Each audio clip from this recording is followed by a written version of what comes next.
Kevin Everett, Michael Irvin, Joe Theismann. What do these sports personalities have in common? Sadly, all of them suffered from career-ending bone injuries. And such injuries are not only prevalent among sports persons. In fact, approximately 6 million people in the US suffer from some kind of major bone ailment every year, which means out of the 100 of us sitting here, 2 could suffer from severe bone injury before the end of this year. A common strategy to treat such ailment involves use of metal implants. However, this strategy has several drawbacks, such as rejection of the implant by the patient's body or loosening and detachment of the implant from the insertion site. To overcome all these limitations, I make plastic implants to aid bone healing. Now, using plastic implants would be a much better strategy because it would actually help in regenerating bone tissue rather than inserting metal spare parts into our body. Also, this is a very viable strategy because our body has cells that has the capacity to develop new bone tissue. But because the gap between broken bone is very large, as is the case with major bone injuries, these cells lack the structural support to heal them. So the hypothesis of my research is that if we can fabricate an implant that would provide the structural support to these cells, we can use that implant to heal those injuries.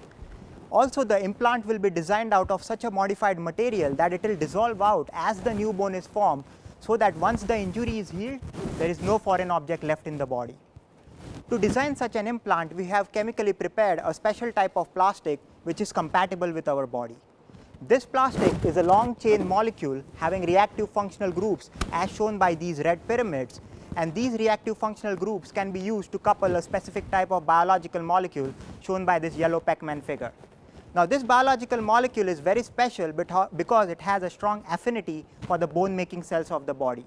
So by coupling this biological molecule onto this plastic, we provide a site of attachment for these cells onto the plastic. So you can imagine an implant fabricated out of such a modified material having these biological molecules in the interior would provide structural support for these cells to regenerate bone tissue. Now, these are exciting times because so far in my research, I have successfully synthesized the plastic, successfully modified it, and I'm currently optimizing the implant fabrication process. Once I have the implant ready, I would study its capacity to regenerate and restore broken bone. Now, break a leg is a theatrical slang that is used to wish good luck. But because I actually broke my leg when I was a kid, I could never say that to anyone. Maybe once this technology is fully developed and we can provide a better strategy to treat all these 6 millions of people, maybe I can feel comfortable using that term again. Thank you.